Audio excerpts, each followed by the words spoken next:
प्यारे बच्चों नमस्कार। आइए देखते हैं हरियाणा बोर्ड का कक्षा 11वीं का राजनीति विज्ञान का पेपर जो आपका 2 मार्च को है। हाँ जी, 2 मार्च को है। 80 नंबर का पेपर रहेगा और जो सैम्पल पेपर हम आपको करवा रहे हैं इसमें से लगभग 40 to 50% आपको कल के पेपर में देखने को मिलेगा। तो आइए शुरू करते हैं। सबसे पहले है आपके पास 20 प्रश्न 1-1 मार्क्स के, जिन्हें वस्तुनिष्ठ प्रश्न कहा जाता है। 21 से 28 आएंगे आपको 8 प्रश्न, टोटल 2-2 नंबर के, यानी कि 8 दूनी 16। उसके बाद 29 से 36 तक जो प्रश्न है वो 3-3 नंबर के रहेंगे। उसके बाद जो है 37 से लेकर 40 तक ये निबंधात्मक प्रश्न है, ये 4 प्रश्न और इनके हर एक के मार्क्स हैं 5। तो शुरू करते हैं। सबसे पहले है 1-1 मार्क्स के प्रश्न। भारतीय मूल संविधान में कुल कितने अनुच्छेद है? जो इस समय संविधान बना था उस समय उसमें कितने अनुच्छेद थे, ये बताना है बेटे आपको। उसके बाद 395, इसका सही आंसर क्या है? इसका सही आंसर है 395। उसके बाद दूसरा है भारतीय संविधान में या वर्तमान में भारतीय नागरिकों को कितने मौलिक अधिकार दिए गए हैं? 6, जबकि जब से हमारा संविधान बना था तब 7 दिए गए थे, लेकिन संपत्ति के अधिकार को बाद में हटा दिया गया था। उसके बाद है तीसरा प्रश्न, राजनीतिक दलों को मान्यता कौन देता है? इसका सही आंसर है निर्वाचन आयोग, यानी कि चुनाव आयोग। उसके बाद है भारत के राष्ट्रपति का चुनाव कितने वर्ष के लिए होता है? इसका सही आंसर है 5।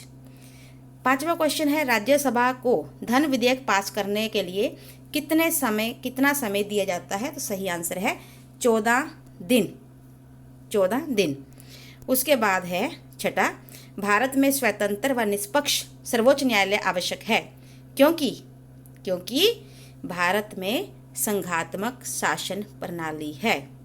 ठीक है, भारत में क्या है? संघात्मक शासन प्रणाली है।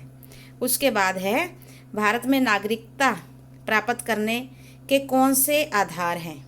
यानी कि नागरिकता प्राप्त करनी है तो क्या क्या चाहिए? स्थान के आधार पर, जन्म और रजिस्ट्रेशन, यानी कि आ जाएगा सभी, उपरोक्त सभी। इसका आंसर क्या टिक करना है? इनमें से उपरोक्त सभी। उसके बाद है 8वां क्वेश्चन, भारत में कितने स्तरीय पंचायती राज की व्यवस्था की गई है? 3 स्तर पर, जैसे कि ग्राम पंचायतें, फिर ब्लॉक समिति और जिला परिषद, ऐसे। उसके बाद है आपने फिलिप्स भरनी है।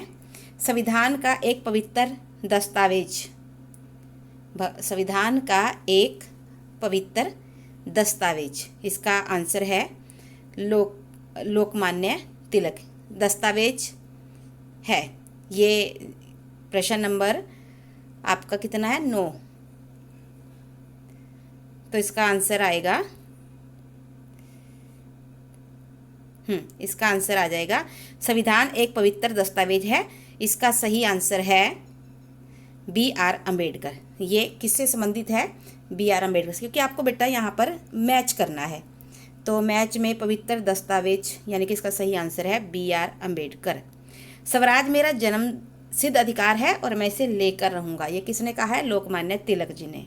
उसके बाद है राजनीति के पितामह किन्हें कहा जाता है? इसका सही आंसर है अरस्तु को कहा जाता है। ये मैच है बेटा, आपको मिलान करने हैं। उसके बाद है व्यक्ति पर बाहरी प्रतिबंधों का अभाव डैश कहलाता है? इसका सही आंसर है बेटा राजनीतिक समानता। ये वाला आपने टिक करना है। राजनीतिक समानता के कार्य के लिए समान वेतन डैश है? धार्मिक आएगा या आर्थिक न्याय? तो इसका सही आंसर जो है वो है आर्थिक न्याय। उसके बाद प्राकृतिक अधिकारों के समर्थक कौन थे? प्राकृतिक अधिकारों के समर्थक कौन थे? इसका सही आंसर है जॉन लोक। उसके बाद नागरिकता कितने प्रकार की होती है? इसका आंसर आ जाएगा 2 प्रकार की। उसके बाद है जर्मनी का एकीकरण किस वर्ष हुआ? इसका सही आंसर है 1990। उसके बाद आपको सही गलत बताने हैं, सत्य अथवा असत्य। क्या मानवता के लिए शांति आवश्यक है? कितना आसान है, सत्य। मेधा पाटेकर नर्मदा आंदोलन से संबंध रखती थी, सत्य। भारत में दोहरी नागरिकता अपनाई जाती है, गलत। यहाँ पर इकहरी नागरिकता को अपनाया गया है। उसके बाद 2-2 नंबर वाले प्रश्न हैं, राजनीतिक सिद्धांत के 2 कार्य बताएं या राजनीतिक सिद्धांत के 2 विषय लिखें। अगर विषयों की बात करें तो स्वतंत्रता और सामाजिक न्याय और समानता, और अगर सिद्धांत की बात करें तो नंबर 1 पे आ जाएगा ये समाज के लिए प्रेरणा स्रोत का काम करता है, और दूसरा आ जाएगा विभिन्न अवधारणाओं को सूचीबद्ध करता है। 22वें प्रश्न पे चलते हैं, शक्ति संतुलन का अर्थ लिखें कि शक्ति संतुलन क्या है। तो इसका आ जाएगा, शक्ति संतुलन का अर्थ होता है कि किसी भी देश को इतना सबल नहीं बनने दिया जाए कि वो दूसरों की सुरक्षा के लिए खतरा बन जाए, यानी कि किसी को भी इतना ताकतवर या तानाशाह ना बनना दिया जाए कि वो दूसरों के लिए खतरा बन जाए। और या फिर शांति स्थापित करने के 2 साधन, कानूनों का निर्माण करके, बाहरी आक्रमणों से रक्षा करके। उसके बाद 23वां क्वेश्चन है, राष्ट्रवाद के 2 गुण लिखें। राष्ट्रवाद के 2 गुण क्या हैं? सामान्य हित, लोगों का आपस में जुड़ाव। राष्ट्रवाद के विकास में आने वाली 2 बाधाएं, सांप्रदायिक झगड़े और दूसरा एकता का अभाव। ये इनमें से दोनों में से एक करना, अथवा का मतलब ये है 23वां प्रश्न आप ये कर लीजिए या ये कर लीजिए। उसके बाद है, कानून के समक्ष समानता का क्या अर्थ है कि कानून के सामने सभी बराबर हैं और किसी को भी कोई विशेषाधिकार नहीं दिए गए हैं। संविधान के 2 महत्व, एक तो ये निरंकुशता पर अंकुश लगाता है, दूसरा ये कानून का शासन स्थापित करता है। उसके बाद है, विधानसभा चुनाव लड़ने के लिए 2 योग्यताएं, वो भारत का नागरिक हो, उसकी आयु कम से कम 25 वर्ष हो। उसके बाद है, लोकसभा और राज्यसभा के सदस्यों की संख्या, लोकसभा की 550, राज्यसभा की 250। लोकसभा ये हो गया। संविधान में संशोधन की प्रक्रिया किस अनुच्छेद में दी गई है? अनुच्छेद आ जाएगा 368। और कौन से सदन में चलाई जाती है? किसी भी सदन में चलाई जा सकती है। उसके बाद 3-3 मार्क्स के प्रश्न हैं, स्वतंत्रता के 3 संरक्षक, स्वतंत्रता के 3 संरक्षक, लोकतांत्रिक व्यवस्था, शक्तियों का विकेंद्रीकरण, न्यायपालिका की स्वतंत्रता, नागरिक चेतना। अथवा में या ये वाला कर लीजिए, सामाजिक न्याय से आप क्या समझते हैं? सामाजिक न्याय जो है, स्वतंत्रता के 3 रूप, संरक्षक तो हो गए थे, 3 रूप, राजनीतिक, नागरिक और आर्थिक। 30वां प्रश्न है, भारतीय संविधान में कुछ प्रावधानों का विवरण कीजिए जिनका उद्देश्य सामाजिक न्याय का निर्माण करना है, जैसे कि मौलिक अधिकार, छुआछूत निवारण और राज्य के नीति निर्देशक सिद्धांतों को लागू करना, आरक्षण का प्रावधान। या फिर सामाजिक न्याय से आप क्या समझते हैं कि समाज में प्रत्येक व्यक्ति का महत्व, जाति, धर्म, लिंग, वर्ण पर भेदभाव ना होना, दास प्रथा की समाप्ति और लिंग के आधार पर कोई भी भेदभाव ना हो। भारत जैसे पूर्ण लोकतांत्रिक देश में भी नागरिकता पूर्ण सत्य नहीं वर्ण एक परियोजना है। नागरिकता से जुड़े उन मुद्दों की चर्चा कीजिए जो आजकल भारत में उठाए जा रहे हैं। बढ़ती आबादी और संसाधनों की कमी, बुनियादी अधिकार और न्यूनतम जीवन स्तर की गारंटी, और शहरी गरीबों की हालत में सुधार, इवन के झोपड़पट्टियों की सफाई और जलापूर्ति की व्यवस्था करना।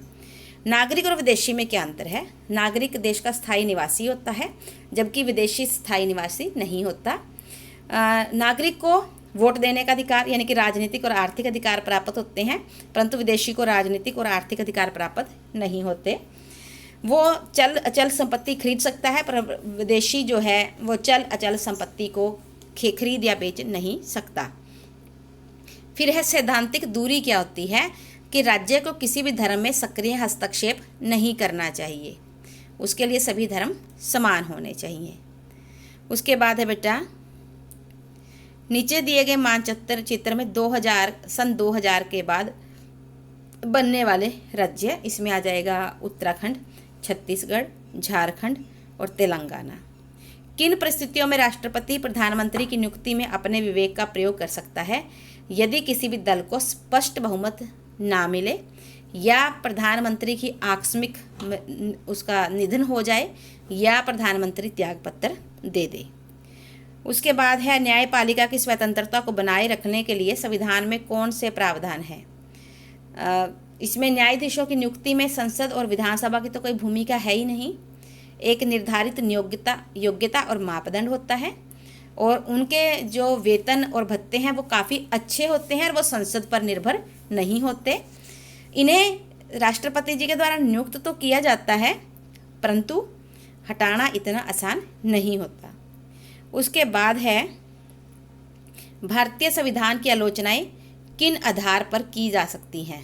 एक तो ये कि भारतीय परिस्थितियों के अनुकूल नहीं है, दूसरा इसमें मौलिकता का अभाव है, तीसरा इसका निर्माण जनमत के आधार पर नहीं किया गया।